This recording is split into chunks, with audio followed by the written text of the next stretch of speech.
Okay. We're talking baseball today. Welcome to the 10-minute drill. I'm Mike Cobb. This is Dick Scanlon, who's been following the many exploits of the Tampa Bay Rays this year. Quite a season, Dick. First question comes up, how did this happen? How did it happen?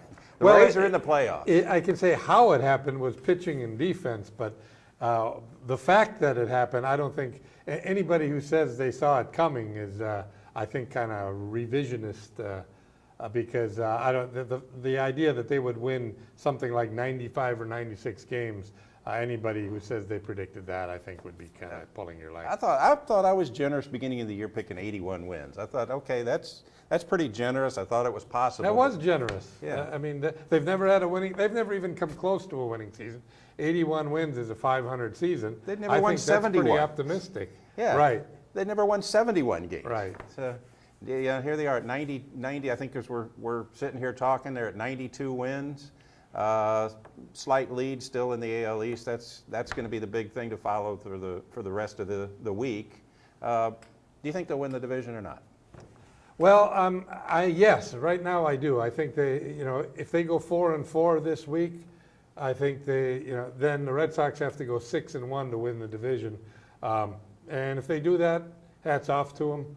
Of course, there's no guarantee that the Rays are going to go 4-4, but all year, you've sort of tended to think, oh, they're slipping, they're going to blow it now, and they've managed to cling to first place. I don't see why that can't last for another week. Yeah, I mean, we were talking a few minutes ago about the bandwagon fans, people jumping on the bandwagon. I mean, that's a good thing. It really is. I mean, when you come out of nowhere and win, people are going to jump on the bandwagon.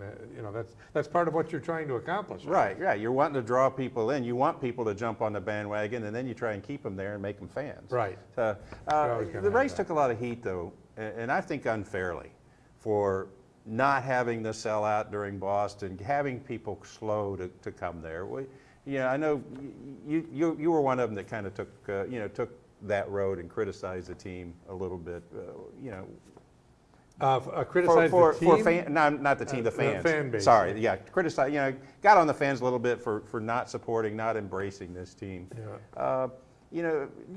What are your thoughts? It's kind of a slow build, isn't it? Apparently, that's what it is. I think the Rays were patient and assuming that next year things would change a lot, that they would get a big spike in their season ticket base, and I think that's probably going to happen. There were a couple times when the attendance was really disappointing. When they came home in first place in September and played Toronto, and they had crowds that were only slightly bigger than last year.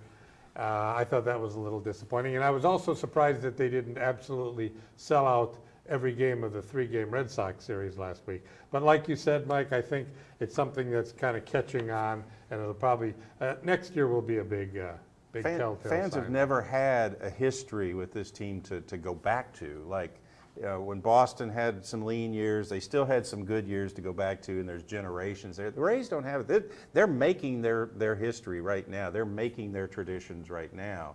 Right. So that 20 years from now, somebody who's an adult can say, yeah, when I was a kid, I used to go to Rays games all the time, and they can take their kids to the games. The Rays don't have this. That's what they're building right now. So people have never been in the habit of going to the games. Mm-hmm. Hopefully that'll change. It hasn't been an event to go to. Right. Games. There wasn't until now. There wasn't a reason to go to the games. There was a really reason wasn't. not to go until this year. Exactly. It wasn't the stadium. It wasn't the drive. It was the team. Now they have a team that's fun to watch. They're worth watching. They're worth the effort of going to the stadium. Well, the location of the stadium, I've never bought that, or the accessibility of Tropicana Field, I've never bought that as an excuse because, I go over there a lot. Maybe I'm just used to it, but I don't think it's an inaccessible stadium or it's hard to get to. You basically go over the bridge, go over a nice bridge, and drive 10 miles and you're there. It's right by the interstate. Right, and some of the stadiums of the most popular teams in baseball, the Cubs, the Red Sox, are very hard to get to, and they don't have trouble selling out those. Because they have the history. Right, yeah, they have the history. Right. I don't think the accessibility of the stadium is a factor, but a lot of people disagree with me on that. Okay, well, let's look forward. The Rays are in the playoffs.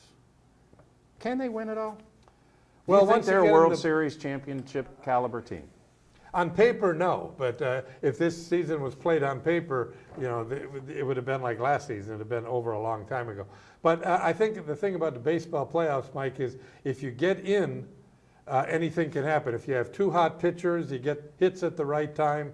You can beat superior teams. You can go a long way. There's a long history of that happen. I always think in the postseason, you have to have two hot pitchers and a closer. I'm not sure the Rays have. They don't have the closer. The closer. In fact, No. I'm not sure they have any closer at all right now. And it'll be interesting to see how that evolves during the postseason, Right. if they're in it very long. But they have the pitching depth. They have the pitching and defense, and when you get into the World Series, you go up north, you're playing cold weather, the bats are going to get a little, the offense is going to be reduced. The pitching and defense determines postseason play. That's how Arizona won. They won with two pitchers, like you said. Right. Schilling and Johnson. They certainly have the pitching depth. They have a pitching staff that's overachieved for much of the year. So it'll be. They rarely get a bad start. The Rays rarely have a guy go out there and just give up 6 runs in the first couple innings and take a shower. Well, yeah, and I think the whole thing. Not that type of team. Right. I think the whole thing with their pitching is they've been there every day, every start. They've had the same 5 guys. Once Kazmir came back, they've had the same 5-man rotation. They haven't had to make adjustments to their rotation. No. That allows every other pitcher to find a role and to embrace that role. Like J.P. Howell. J.P. Howell has been hugely valuable to this team. Yeah. He's got a niche and he fills it well. And Grant Balfour, same way. Dan Those Wheeler's guys have done their role very well. Yeah. So. But you're right. A big part of it is having those same 5 guys go out every turn. They've had that since Kazmir missed 4 or 5 starts in April. They've had that all the way through, and that's been a big factor. Right. What about the experience of guys like, even though Percival's fallen off a little bit here at the end of the year, you've got Floyd and Percival. You've got the experienced guys now that have. Eric Henske's been through this. How much will that be a benefit to the young guys, to the team, the guys that have been there? I'm not sure. I'm not sure how much of a factor Eric Hinske is going to be in the playoffs, or Percival for that matter. But I think they've had a positive effect on the rest of the team, whether or not they contribute much on the field. That's what I'm talking about, just their presence there. Yeah. That they can say, this is what's going to happen. You can't do this. It's, this is how it is. Or do they just have to go through it? There has to be somebody there to help in that regard, but I think going through it will help a lot. None of that stuff seems to have affected the Rays, which is one of the remarkable things about this team. Now, whether that changes in the playoffs, I guess we're going to see. I don't know. Yeah. The amazing thing about this team, we're talking about the MVP. I think they picked Jason Bartlett as the MVP, which is as good a choice as any. This team does not have a most valuable player. And you look, Willie Ibar. Mm-hmm. People are saying, what's this guy doing on the team? How many key hits and key plays did he make? J.P. Howell stepped up. Francisco Perez. Right. Ben Zobrist. Justin Ruggiano came up and gave him some quality time. Gabe Gross. This is a definition of a true team. I remember during the victory celebration, Howell saying, everybody in this room has helped us win a couple of games at some point, and that's really true about the Rays. And that's what you got to have. That's the success that the Patriots had in football. Yeah, very much like that. The true definition of a team. If ever there was a team that should announce their lineup just by putting everybody out there at the same time, this is probably it. Although baseball is a little bit different in that regard. Right. Well, the playoffs start. We don't know yet where or when the Rays will be playing. They'll probably either in Chicago or Los Angeles, either be playing the White Sox or Angels most likely. Probably. Either on Wednesday, October 2nd, or Thursday the 3rd. I think it's first or second it can start. First or second. It's Wednesday or Thursday, first or second. I guess the lineups and dates haven't been set yet. No. But it'll be somewhere around there. So postseason baseball in Tampa Bay. It's a first. It's something new. It's great to see. Dick, got time for one more thing here? Sure, absolutely. It looks like the best pitchers in either league this year are going to be Cliff Lee of the Cleveland Indians, who's 22-2, and Tim Lincecum of the San Francisco Giants, who's 17-4 and leading the National League in strikeouts. It's very unusual for 2 pitchers on teams that were never factors in the postseason to be winning the Cy Young Awards, but it shows how important pitching depth is in baseball now that these two guys can have incredible seasons and their teams not even be a factor. But congratulations to those two guys because they deserve it. Well, I'm going to talk a little bit about college football, switch gears here for a moment, and I'm going to talk about the ACC and the SEC and two teams, Vanderbilt and Wake Forest. Now, 10 years ago, if you had said Vanderbilt and Wake Forest will be top 25 teams, Florida State and Tennessee won't, you would have been laughed out the door, but that's what's happened. Give them credit. They've built, Vanderbilt and Wake Forest have built their programs up. Florida State now is kind of measuring their program against Wake Forest because Wake Forest is one of the top teams in the ACC. Vanderbilt is 4-0.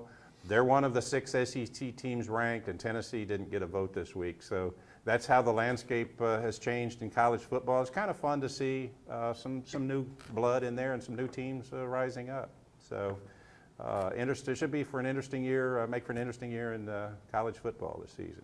Dick, thanks for joining us. Thank you. Look forward to postseason baseball in Tampa Bay, a historic event, and we'll be back next week with another show. Didn't Tennessee play Florida State for the national championship a couple of years ago?